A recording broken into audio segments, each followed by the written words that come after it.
एक अपूर्णता है। देखो, जो कुछ तुम्हें प्राप्त हुआ है वो सब अपूर्ण है। तुम्हारा शरीर कुछ समय बाद नहीं रहेगा, कुछ समय पहले नहीं था, ये कुछ चंद वर्षों के लिए बीच में प्रकाशित हुआ है। ये रूप पहले नहीं था, तुम थे पर रूप नहीं था, कोई और रूप था।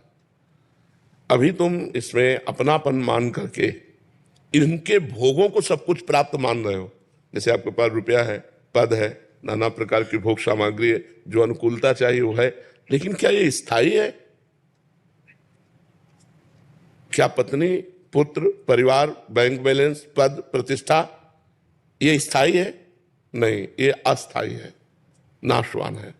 जहां आपका शरीर छूटा तो आपको अगले जन्म जहां जाओगे तो ये बैंक बैलेंस काम नहीं आएगा, ये पत्नी पहचानेगी नहीं, ये पुत्र आपको प्यार नहीं करेगा, ये शरीर आपको भस्म हो जाएगा। यार, तो अपने पास मिला क्या? कुछ नहीं मिला।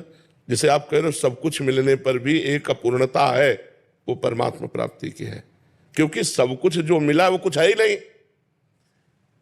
यहां से हम जब जाएंगे तो हमारे पास कुछ नहीं होगा। यार, हम क्यों इतना इस पर आसक्त हो जो हमारे साथ नहीं जाएगा? मूर्ख आदमी वर्तमान में सुखी रहता है, और विवेक आदमी, जो विवेकी होता है, वो भविष्य के सुख को सोचता है कि आज तो हम 4 रोटी खा रहे हैं, लेकिन कल क्या होगा?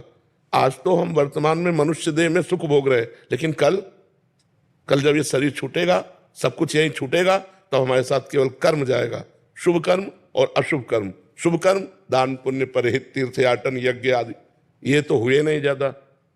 ज्यादातर स्वार्थ बुद्धि से इंद्रियों की विलासता, धन, सम्मान, प्रतिष्ठा इसी के लिए रहे, तो ये तो सब खोखला है, ये तो सब छूट जाएगा। तो इसीलिए अंतर का ज्ञान आपको कहीं ना कहीं जो है वो आपको अपूर्णता का बोध देता है कि अभी तुम खाली हो। वो नहीं मिला जिसके मिलने के बाद कुछ चाह नहीं होती, जिसके मिलने के बाद जीव पूर्ण हो जाता है, निर्भय हो जाता है, निश्चिंत हो जाता है, निःशोक हो जाता है, वो है परमात्मा प्राप्ति। तो नाम जप कीजिए।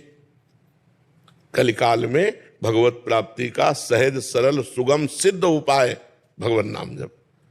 ये कलिकाल मलायतन मन कर देख विचार, श्री रघुनाथ नाम बिन नाहि न आन आधार। भगवान के नाम के सिवा इस कलिकाल में और कोई साधना नहीं।